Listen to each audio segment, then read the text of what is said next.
42절부터 47절까지에 있는 말씀입니다.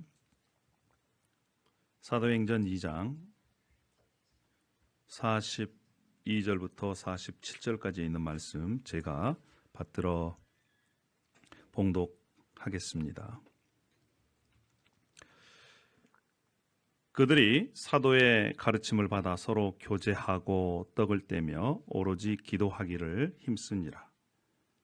사람마다 두려워하는데 사도들로 말미암아 기사와 표적이 많이 나타나니 믿는 사람이 다 함께 있어 모든 물건을 서로 통용하고 또 재산과 소유를 팔아 각 사람의 필요를 따라 나눠주며 날마다 마음을 같이하여 성전에 모이기를 힘쓰고 집에서 떡을 떼며 기쁨과 순전한 마음으로 음식을 먹고 하나님을 찬미하며 또 온 백성에게 친송을 받으니 주께서 구원받는 사람을 날마다 더하게 하시니라.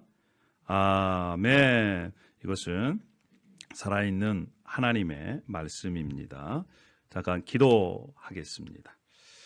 아버지 하나님 감사합니다. 저희들이 하나님 말씀 앞에 있습니다. 이 시간 저희의 마음에 문을 엽니다. 성령께서 우리 가운데 오셔서 충만케 하여 주시고 말씀을 깨닫게 하여 주시고 또한 그 말씀의 열매를 맺게 하여 주시옵소서. 예수님의 이름으로 기도 올려옵나이다. 아멘. 할렐루야. 감사합니다. 다시 한번 예배에 참여한 여러분들을 사랑하고 축복합니다. 우리 자신에게 한번 이렇게 인사했으면 좋겠습니다. 자신에게 정말 지금 여기까지 잘 살았다. 자신에게 한번 이렇게 한번 자신을 격려해 주시길 바랍니다. 여러분 때로는 우리가 자기 자신을 격려할 필요가 있어요. 그렇습니다. 다시 한번 또 옆에 있는 분과 함께 그렇게 인사했으면 좋겠습니다. 만나서 반갑습니다. 네, 다시 한번 만나서 반갑습니다. 할렐루야. 우리 페이스북으로 함께하는 우리 성도 여러분도 만나서 반갑습니다. 감사합니다. 여러분, 우리가 이런 얘기 들어보셨습니까? 삽질하고 있다. 여러분, 이 얘기는요, 듣기 좋은 말이 아닙니다. 왜요? 어떤 헛된 일을 할 때 우리가 그런 얘기를 하잖아요. 삽질한다. 뜨거운 여름날 땡볕에서 여러분 삽질을 해보셨습니까? 이 삽질도 요령이 필요합니다. 요령이 없으면요, 힘은 힘대로 들어가고 또 성과는 그렇게 내지를 못합니다. 삽질 그거 쉬운 거 아니에요. 저도 이 대학교 때 여름방학 때 아르바이트를 했습니다. 며칠간 건축 공사장에서 일한 적이 있습니다. 그때 한 10m 되는 수로를 이렇게 파야 했습니다. 한 30피트 되죠.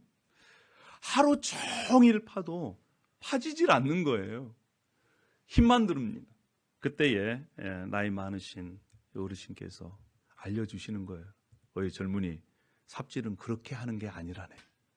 삽질을 할 때 힘을 쓸 때가 있고 힘을 뺄 때가 있고 이 요령이 있어야 수로를 잘 팔 수 있지. 아무리 힘만 줘봤자 이게 얼마 가지 못한다는 거예요. 그때 제가 한 수 배웠습니다. 삽질도 요령이 있구나. 힘을 아무데나 쓰는 게 아니구나. 여러분, 우리가 힘을 가지고 있다 해서 힘을 아무로 쓸 필요도 없고 또 써서도 안 됩니다. 힘을 잘 분배를 해야 돼요. 힘을 쓸 때 써야 되는 것입니다. 여러분, 그런데요, 영적인 것도 마찬가지입니다. 영적인 것도요, 집중해야 될 때가 있습니다. 영적인 것도 힘을 쓸 때가 있다는 거예요. 헌신할 때가 있다는 겁니다. 지금이 어느 때입니까? 시기적으로 보십시오. 이제 국가적으로도 그렇고 개인적으로도 그렇고 공동체적으로도 그렇고 코비드-19을 어느 정도 이렇게 극복해 나가고 있는 그러한 시기에 있습니다. 교회도 마찬가지입니다. 개인도 마찬가지입니다. 우리가 이 시점에서 힘을 어디에 써야 될까? 어디에 집중해야 될까? 어디에 헌신해야 될까? 이러한 것에 분별력을 가졌으면 좋겠습니다. 할렐루야. 예. 우리가 지난 시간 예수님께서 승천하신 후에 성령님을 보내주셨습니다. 그리고 오순절 기점으로 해서 새로운 공동체가 탄생을 했습니다. 새롭게 탄생한 그 공동체, 여러분 그 공동체에 2000여 년이 지난 지금 우리가 그 공동체에 속해 있습니다. 오늘 이 본문 말씀을 통해서요, 초대교회 공동체에 어떠한 특징이 있는가, 그 특징들을 살펴보려고 합니다. 그리고 그 특징들 가운데 우리가 힘을 써야 할 것, 집중해야 할 것이 무엇인지를 함께 살펴보고 그 말씀을 따라서 우리가 집중하고 헌신하고 힘을 써야 될 줄로 믿습니다. 할렐루야. 네, 사도행전에 나와 있는 새로운 공동체 특징, 우리가 힘써야 할 것들이 무엇이겠습니까? 첫 번째는요, 따라하겠습니다. 가르침을 받는데, 따라하겠습니다. 가르침을 받는데 힘써야 합니다. 가르침을 받는데 힘을 써야 합니다. 우리 사도행전 2장 42절에 있는 말씀입니다. 다시 한번 다 함께 읽어볼까요? 자, 시작.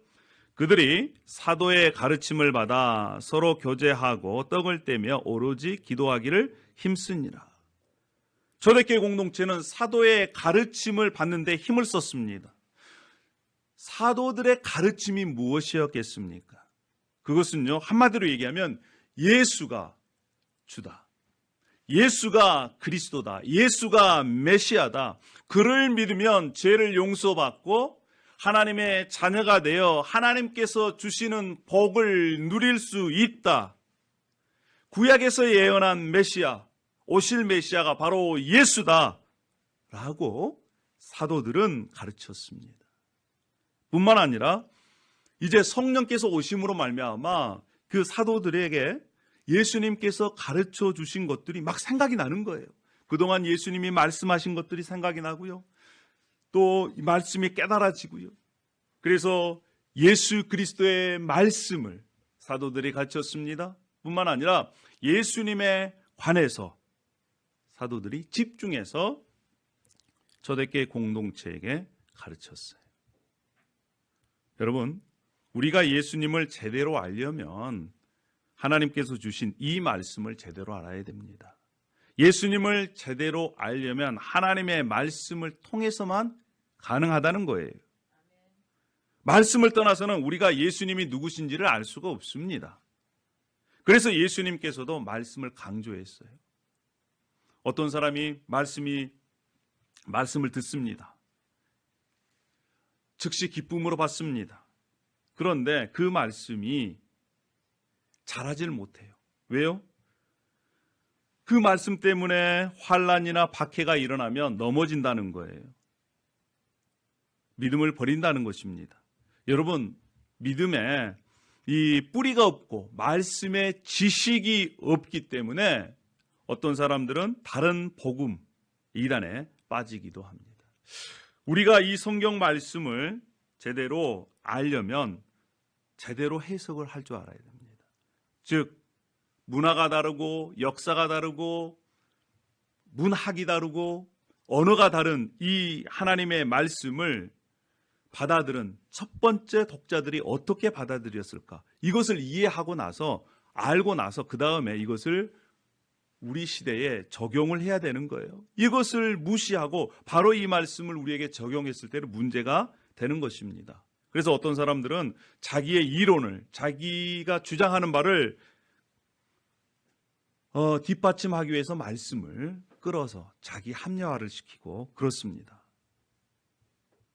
말씀을 바로 해석하지 못하면요, 어떤 사람들은 미혹에 끌려서 믿음에 떨어지기도 합니다. 믿음에서 떠나서 결국에는 멸망을 받게 될 수 있습니다. 그래서 우리가 잘 믿어야 합니다. 바로 믿어야 합니다. 그러려면 바로 하나님의 말씀을 알아야 돼요. 요즘 또 어떤 사람이 이렇게 카톡에 돌아다니는 그러한 얘기가 있는데 이 백신이 666 표가 들어가 있다고 뭐 이렇게 얘기를 해요. 그거 맞으면 짐승에게 경배하는 것이다. 뭐 여러분 이러한 음모론에 빠져버리면 정상적인 사고를 하기가 어렵습니다. 우리가 제대로 믿으려면 바른 지식을 가져야 됩니다. 어디에서 나오는? 하나님의 말씀에서 나오는 바른 지식이 필요합니다. 그래서 이 베드로 사도도요 이렇게 얘기를 했어요. 베드로 후서 3장 17절에 그러므로 사랑하는 자들아 너희가 이것을 미리 알았은즉 무법한 자들의 미혹에 이끌려 너희가 굳센 데서 떨어질까 삼가하라. 이미 그때부터 많은 사람들이 이 다른 말씀을 가지고 이상하게 해석해서 그들을 미혹해서 멸망시킨다는 것입니다. 여러분 우리는 어떻습니까?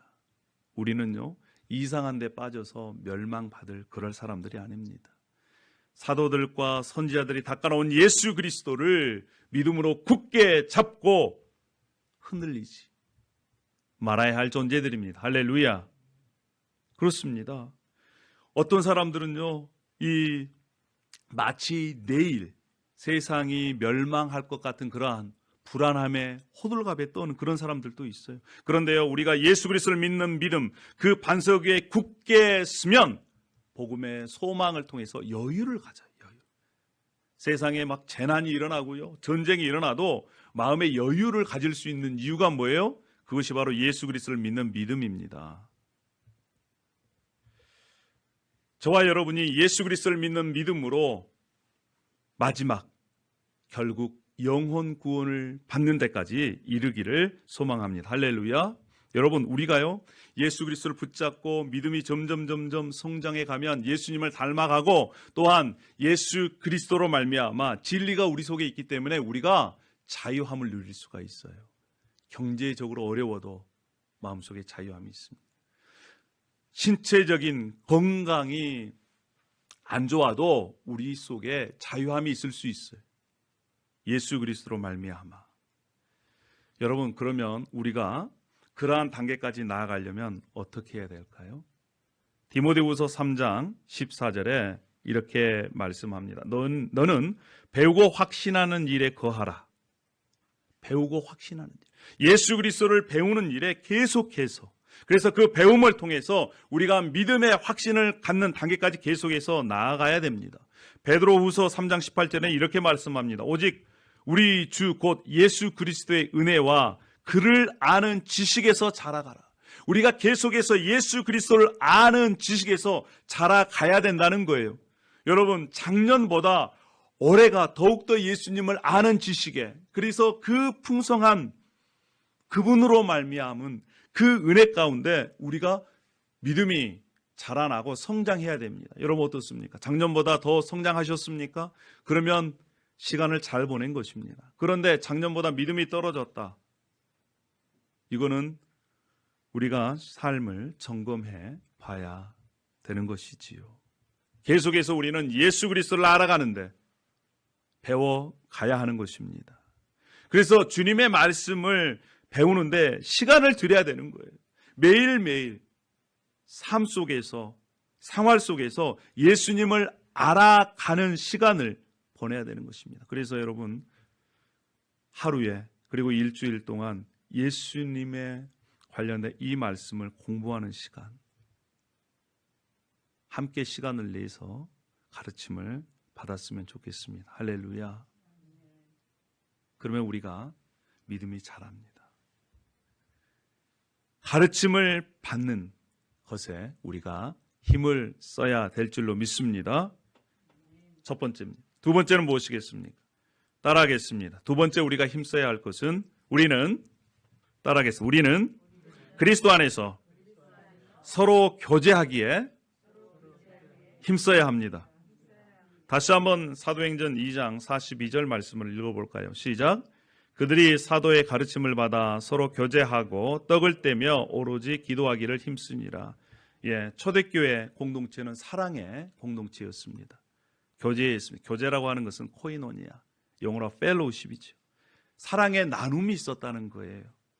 사랑의 나눔, 시간을 나누고 정을 나누고 물질을 나누고 좋은 것을 나누는 것입니다. 여러분, 성령으로 말미암아 초대교회 공동체 성도들 마음 가운데 하나님의 사랑이 부어졌습니다. 하나님이 얼마나 우리를 사랑했는가. 그리고 하나님, 성부 하나님, 성자 예수님, 성령 하나님이 얼마만큼이나 서로 각각 다른 분이시지만 사랑으로 하나 되셨는가. 사랑에 춤을 추고 그 감격 속에, 아름다움 속에 하나 되었는가를 성령을 통해서 깨달았어요. 그래서 그 사랑이 밀려왔습니다. 부음받았습니다. 그리고 그 사랑으로 이제 자기 자신을 사랑하고 옆에 있는, 주위에 있는 지체들을 사랑하기 시작한 거예요. 얼마나 멋있습니까? 예수님의 말씀이 그들의 삶 속에서 이루어진 겁니다. 새 계명을 너에게 주노니 서로 사랑하라. 내가 너희를 사랑한 것 같이 너희도 서로 사랑하라. 하나님의 사랑을 깨닫는 순간 그 사랑으로 이제 이웃들을 하나님의 그 사랑으로 사랑하기 시작했다는 거예요. 여러분, 하나님은 눈에 보이지 않습니다. 영이시기 때문에. 그러나 하나님은 사랑이세요. 그러니까 지체들이 서로 사랑함을 통해서 눈에 보이지 않는 하나님을 볼 수 있게 한다는 것입니다. 교제는요, 사랑의 실천입니다. 예수님도 이렇게 말씀하셨어요. 보물을 하늘에 쌓아둘 수 있는 방법이 있다. 그것은 바로 뭐냐? 가난한 사람들을 사랑의 마음으로 구제하는 것이다. 여러분, 그래서 그 말씀이 이 초대교회 공동체 그대로 이루어졌습니다. 사도행전 2장 44절에 이렇게 말씀을 합니다. 그들이 모습이에요. 사랑의 공동체, 교제를 나누는 모습이 이러한 모습으로 기록되어 있습니다. 믿는 사람이 다 함께 있어 모든 물건을 통용하고 또 재산과 소유를 팔아 각 사람의 필요를 따라 나누어 주고, 이제 물건을 내 것으로 여기지 않았습니다. 필요하면 같이 통용해서 썼습니다. 어떤 사람들은 자신의 재산과 소유를 팔아서 가난한 사람들에게 나누어 주었어요. 필요한 부분, 부족한 부분을 사랑으로 채워준 것입니다. 사람들이 자신에게 있는 재산을 팔아서 사도들 발 앞에 내어놓으면 사도들은 그것을 필요한 사람들에게 나누어주는 그러한 새로운 공동체, 사랑으로 섬기는 공동체가 2000여 년 전에 탄생이 된 것입니다. 사랑의 실천이 일어난 거예요. 여러분, 자기 것을 함께 나누어 쓰자. 그러한 모토로 시작된 주의가 어떤 주의입니까? 공산주의입니다. 공산주의. 공산주의의 시작이 여기에서부터 시작된 거예요. 막시즘이. 칼 마르크스가 이 성경책을 보고 이러한 세계가 있구나. 그래서 그 세계를 꿈꿔서 이론을 만든 것입니다.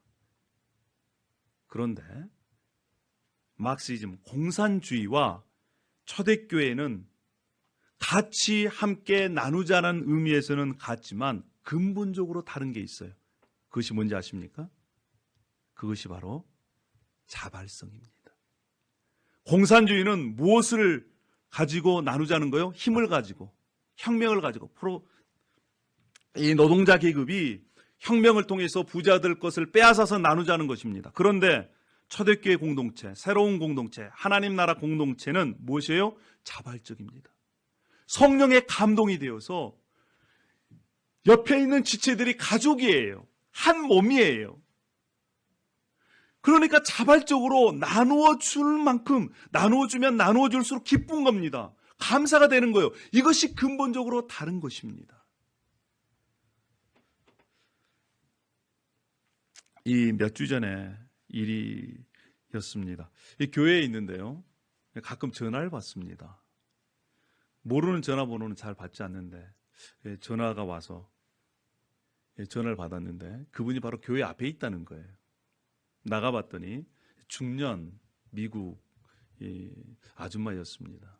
벤을 하나 몰고 왔는데 어떻게 제 전화번호를 알았냐 그랬더니 제 전화번호를 바로 교회 문 앞에 안내반에 적어놨거든요. 그걸 보고 전화를 한 겁니다. 이유인즉슨 본인이 지금 오마하를 가야 되는데 기름이 떨어졌다는 거예요. 그래서 기름값을 좀 줬으면 좋겠다 이렇게 얘기를 합니다. 요즘 현금 갖고 있는 사람이 어디가 있어요? 근데 또 교회에 있으면 자꾸 이런 전화를 많이 받고, 한국에서도 그렇고 또 미국에서도 가끔 있었습니다. 그래서 기도했습니다. 하나님 어떻게 할까요? 이분이 정말 도움이 필요합니까? 그렇게 잠깐 기도하는데 하나님께서 이런 마음을 주시는 거예요. 그냥 줘라. 그냥 줘라. 현금이 없으니까 어떻게 합니까? 그분을 모시고 길 건너 주유소에 갔어요. 주유소에 가서 기름을 주유하는데 그때부터 제 마음속에 기쁨이 막 생기는 거예요. 아, 하나님께서 다른 사람을 섬길 수 있는 그러한 기회를 주셨구나. 이왕 줄 거 그냥 가득 채워. 네, 가득 채웠습니다. 가격은 좀 나왔지만 그래도 하나님께 마음에 감사했어요. 여러분, 성경에는요, 다른 사람을 향한 구제에 대해서 약속한 말씀이 있습니다. 잠언에 이런 말씀이 있어요. 흩어 구제하여도 더욱 부하게 되는 사람이 있는데 과도하게 아껴도 가난한 사람이 있다는 거예요. 구제하기를 좋아하는 자는 풍족하여질 것이요 남을 윤택하게 하는 자는 자기도 윤택하여지리라. 잠언 특별히 19장 17절에 있는 말씀이 있는데요. 그 말씀은 이렇게 말씀합니다. 가난한 자를 불쌍히 여기는 것은 여호와께 꾸어 드리는 것이니 그의 선행을 그에게 갚아 주시리라. 가난한 사람을 도와주는 것은 여호와께 하나님께 꾸어 드리는 거라는 거예요. 그래서 가난한 사람이 갚을 수 없으니까 하나님께서 갚아 주신다는 거예요. 물론 이 말씀을 생각하고 그 사람을 도와주는 건 아닙니다. 그러나 도와줌을 통해서 하나님께서 마음에 기쁨을 주세요. 이것이 바로 받는 사람보다 주는 사람이 더 기쁨을 누리게 하는 하나님의 방편입니다. 여러분, 여러분의 삶이 물된 동산같이 정말 형통하고 풍성한 삶을 살고 싶습니까? 성경에는요, 이렇게 약속하고 있습니다. 이사야서 58장 10절에 이렇게 말씀해요. 줄인 자에게 내 심령이 동하며 괴로워하는 자의 심정을 만족하게 하면 내 빛이 흥함 중에서 떠올라 내 어둠이 낮과 같이 될 것이며, 자신의 인생이 어둠 속에 있다 할지라도 줄인 자, 괴로워하는 자, 가난한 자, 그 사람의 마음을 알고 그 사람을 도와주면 그 어둠에서 벗어날 수 있는 길이 있다라는 것입니다. 11절에 여호와가 너를 항상 인도하여 메마른 곳에서도 내 영혼을 만족하게 하며 내 뼈를 견고하게 하리니 너는 물된 동산 같겠고 물이 끊어지지 아니하는 샘 같을 것이라. 여러분, 하나님께서 다른 사람을 향한 긍휼의 마음, 나누어주는 마음에 대한 약속을 이렇게 해주셨습니다. 그래서 여러분, 주실 때 아까워하는 마음으로 주면 안 돼요. 마음속에 아까워하는 마음이 있으면 아직 줄 마음이 준비가 안 된 것입니다. 그래서 여러분, 기도하세요. 줄 때는 이왕 줄 바에는 기쁘게 주는 거예요. 그것이 하나님께서 받으시는 것입니다. 그래서 성경에는요, 다른 사람을 향해서 나누어 주는 것이 하나님께서 받으시는 예배라는 겁니다. 하나님께서 받으시는 제사라는 거예요. 우리가 선을 행하고 선한 사업을 많이 하고 나누어 주기를 좋아하는 그러한 너그러운 자가 되기를 소망합니다. 할렐루야. 이것이 하나님께서 기뻐하시는 것입니다. 그리고 지금 앞으로 미국 상황 경제적으로 많이 어려워질 것입니다. 왜요? 지금 물가가 올라가고 있어요. 만만치가 않을 겁니다. 이럴 때일수록 우리가 하나님께서 주시는 그 사랑으로 사랑의 교제 나누어 주는, 그래서 하나님께서 받으시는 그러한 예배의 삶이 되기를 소망합니다. 할렐루야. 두 번째, 우리가 집중해야 될 것, 힘써야 될 것이 바로 사랑의 교제입니다. 나눔이에요. 자, 세 번째, 우리가 힘써야 할 것, 나눠야 할 것이 무엇인가? 따라하겠습니다. 떡을 떼는데 힘써야 합니다. 예, 떡을 떼는데 힘써야 합니다. 이것이 무슨 얘기냐? 이 떡을 뗀다는 것은 식사한다는 것입니다. 이것은 특별히 두 가지의 의미가 있어요. 첫 번째는 떡을 뗀다는 것은 주의 만찬 성찬식에 참여한다는 겁니다. 또 한 가지는 떡을 뗀다는 것은 식사, 공동 식사에 참여한다는 것이에요.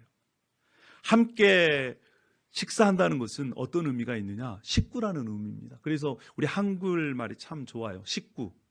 같이 먹는다는 것입니다. 그래서 같이 먹으면 뭐가 되는 거예요? 가족이 되는 겁니다. 가족.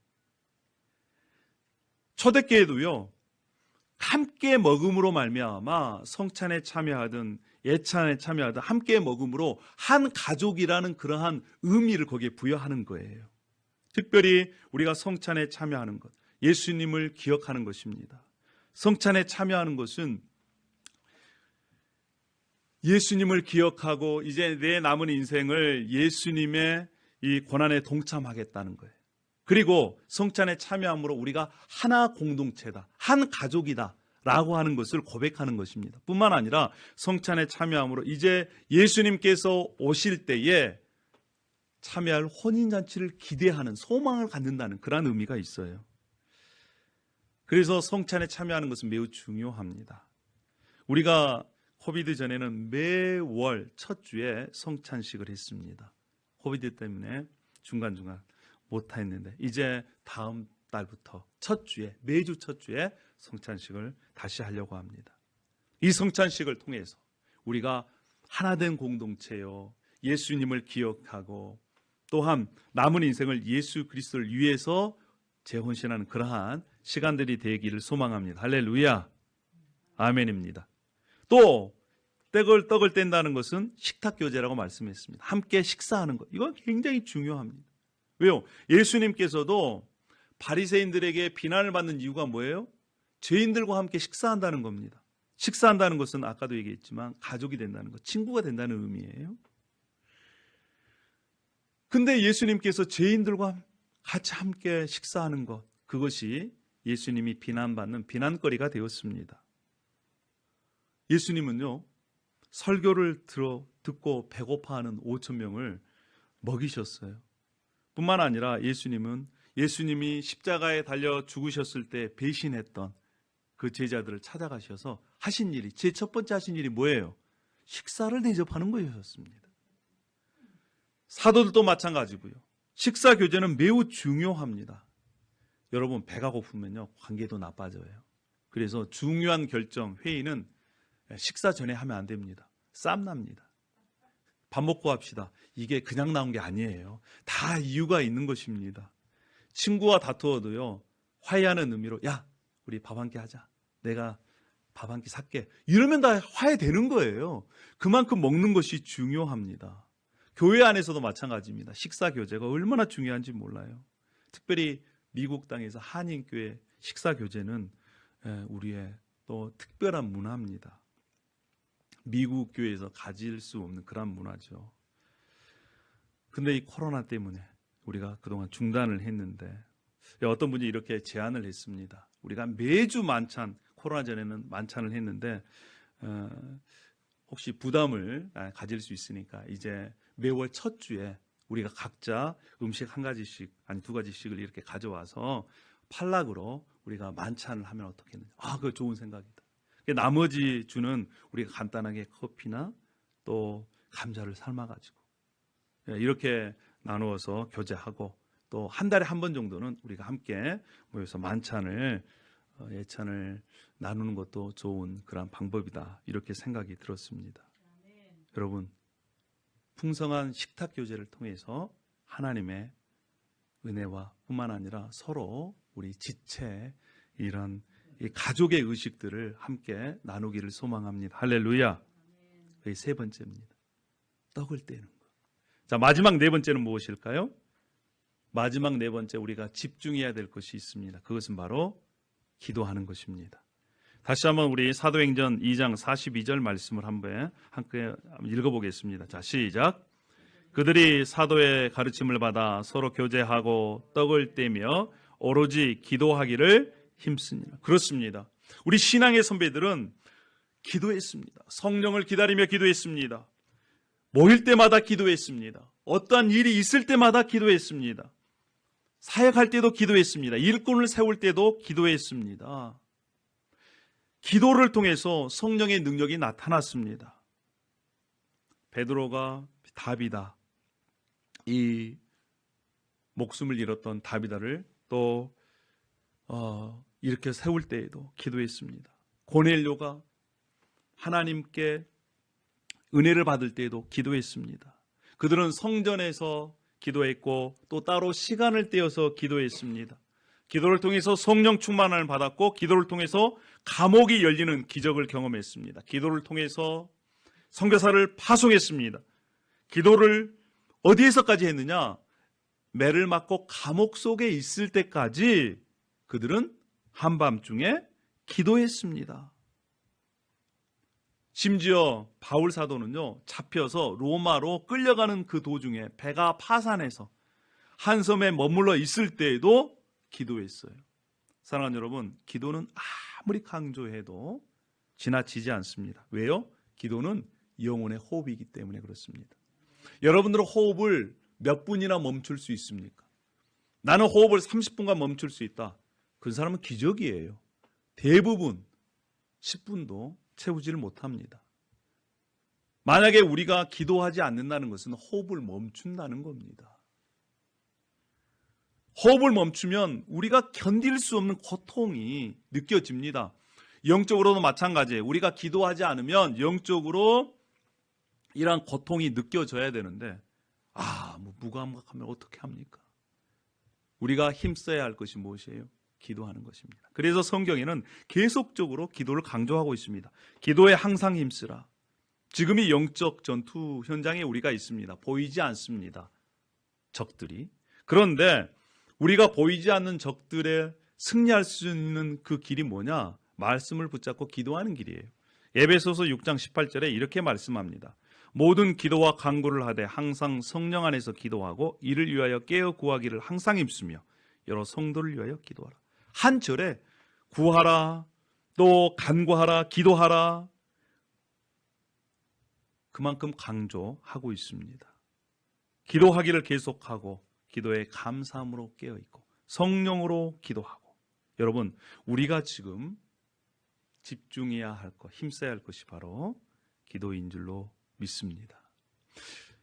사도의 가르침을 받고 교제하고 떡을 떼고 기도하는 그러한 모습이 초대교회 우리 신앙의 선배들의 공동체의 모습이었습니다. 그것이 지금 현대교회에도 특징으로 드러나는 것이 건강한 교회고 건전한 교회입니다. 여러분, 이러한 일들을 집중했을 때 하나님께서 그 교회 공동체 가운데 어떠한 은혜를 주셨을까요? 사람들이 두려워합니다. 그래서 주님 앞으로 몰려옵니다. 사도들은 기적과 표적을, 기사와 표적을 나타냅니다. 물건을 서로 한 가족으로 생각하고 나눕니다. 재산을 팔아서 다른 사람 필요까지 채워줍니다. 날마다 성전에 모이고 하나님을 예배합니다. 찬양합니다.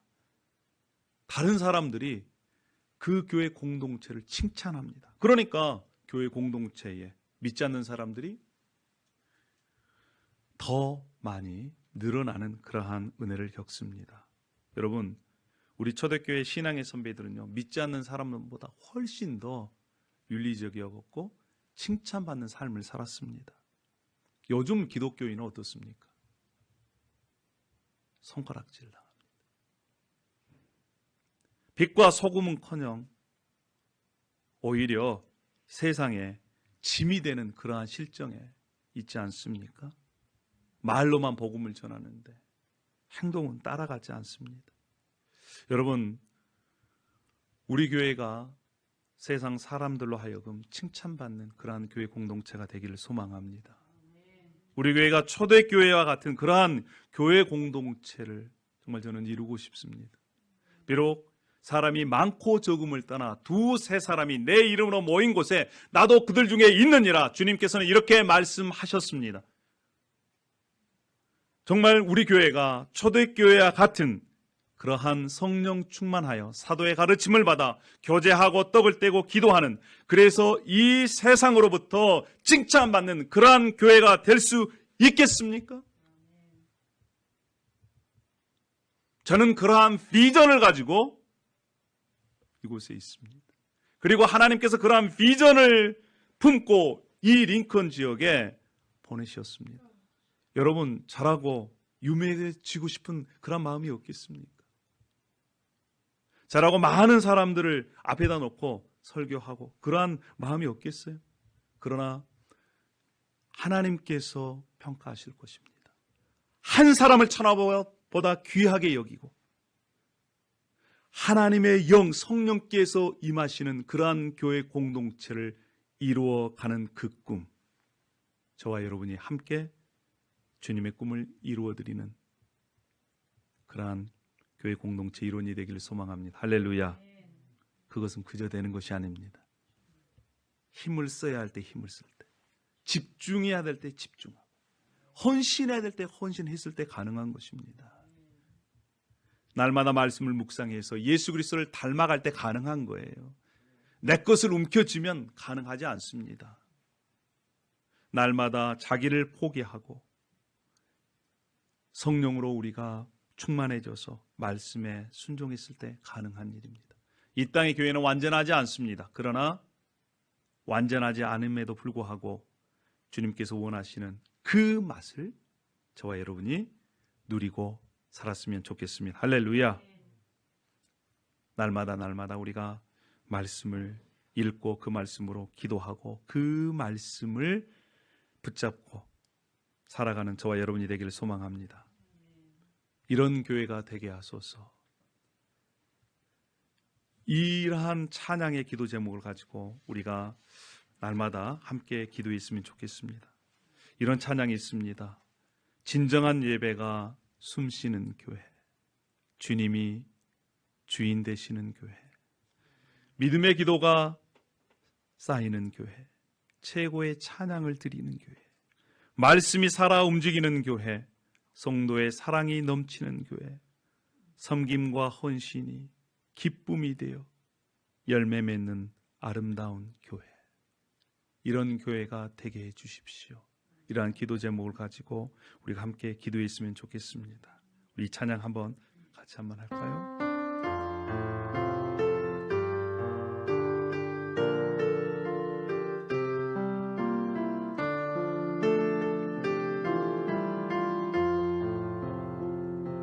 진정한 예배가 숨쉬는 교회, 주님이 주인 되시는 교회, 믿음의 기도가 쌓이는 교회, 최고의 찬양을 드리는 교회, 말씀이 살아 움직이는 교회, 성도의 사랑이 넘치는 교회, 섬김과 헌신이 기쁨이 되어 열매 맺는 아름다운 교회, 주님의 마음 닮아서 이웃을 사랑하는 교회, 주님의 영광을 위해서 빛 대신 주님 전하는 교회, 사랑의 불꽃이 활짝 피어나 날마다 사랑에 빠지는 교회, 주께서 사랑하는 우리 교회가 이런 교회 되게 하소서. 우리 다 함께 일어나서 우리 찬양하겠습니다. 진정한 예배가 숨쉬는 교회 주님이 주인 되시는 교회 믿음의 기도가 쌓이는 교회 최고의 찬양 드리는 교회 마음이 살아 움직이는 교회 성도의 사랑이 넘치는 교회 섬김과 헌신이 기쁨이 되어 맺는 아름다운 교회 주님의 마음 닮아서 이웃을 사랑하는 교회 주님의 영광을 위해서 빛 대신 주님 전하는 교회 아멘 사랑의 불꽃이 활짝 피어나 날마다 사랑에 빠지는 교회 주께서 사랑하는 우리 교회가 이런 교회 되게 하소서. 이 시간 우리 함께 기도하겠습니다. 그렇습니다. 주님 이런 교회가 되게 하여 주시옵소서. 진정한 예배가 숨쉬는 교회요 주님이 주인 되시는 교회요 믿음의 기도가 쌓이는 교회요 최고의 찬양과 예배를 드리는 교회요 말씀이 살아 움직이는 교회요 성도의 사랑이 넘치는 교회요 섬김과 헌신이 기쁨이 되어 열매 맺는 아름다운 교회가 되게 하여 주시옵소서. 아버지 하나님 우리 각자의 삶 속에 예수님을 닮아 이웃을 사랑하는 교회 공동체가 되게 하여 주시옵소서. 주님의 영광을 위해서 빛 대신 주님을 전하는 교회가 되게 하여 주시옵소서. 사랑의 불꽃이 활짝 피어나 날마다 사랑에 빠지는 교회 주께서 사랑하는 우리 교회가 되게 하여 주시기를 원합니다.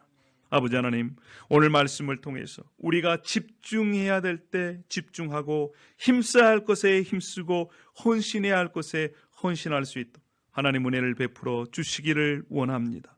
그래서 우리 교회의 공동체를 통해서 하나님의 은혜와 사랑이 이웃에게 전달되어지는 축복의 통로가 되기를 원합니다. 특별히 아버지 하나님 우리 교회를 통해 UNL의 젊은 청년들이 한 손에 복음 들고 한 손에 사랑을 들고 그 학교 캠퍼스를 누비며 또한 졸업하고 세상에 나가 축복의 통로로 살아갈 수 있는 예수 그리스도의 제자로 양육되는 그러한 교회로 성장시켜 주시길 원합니다. 우리의 자라는 아이들이 예수 그리스도의 그 꿈을 꾸고 비전을 품고 이 세상에 하나님의 복의 통로로 사용되어지기를 원합니다. 아버지 하나님 이제 우리가 사도의 가르침을 받아 교제하며 떡을 떼며 기도회에서 하나님의 사랑으로 성령으로 충만한 공동체를 이루었던 초대교회 공동체처럼 우리 교회 공동체가 그렇게 성장하고 성숙되어지기를 원합니다. 십자가를 지고 사랑으로 섬기는 그런 공동체가 되어지기를 원하고 우리가 예수 그리스도를 닮아 만나고 싶은 성도들이 되어 다니고 싶은 교회로 계속해서 지어져 갈 수 있도록 은혜를 베풀어 주시옵소서. 아버지 하나님 또한 이러한 교회 공동체가 링컨에도 오마에도 커니에도 네브라스카에도 계속적으로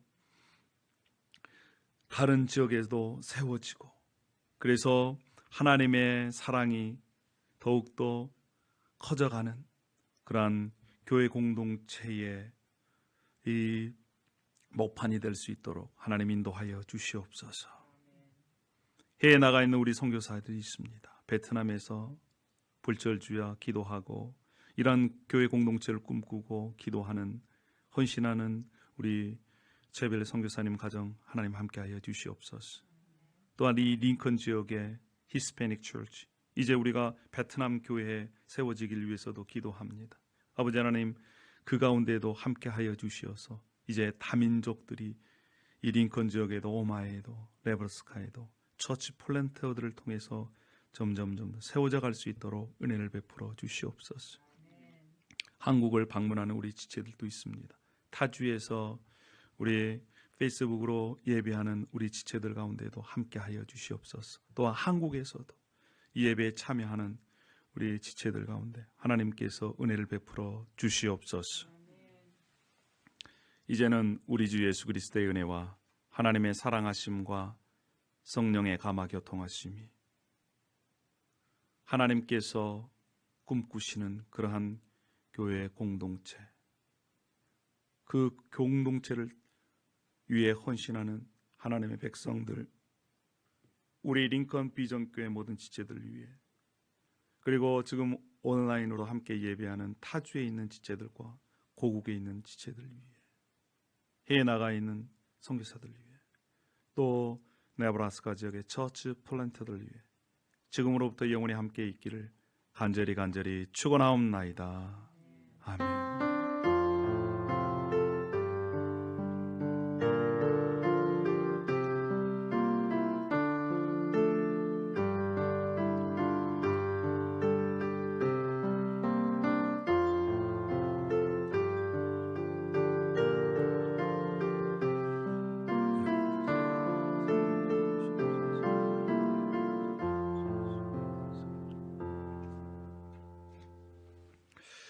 네, 여러분 사랑하고 축복합니다. 일주일 동안도 승리하는 그런 삶을 살기를 기도하겠습니다. 감사합니다.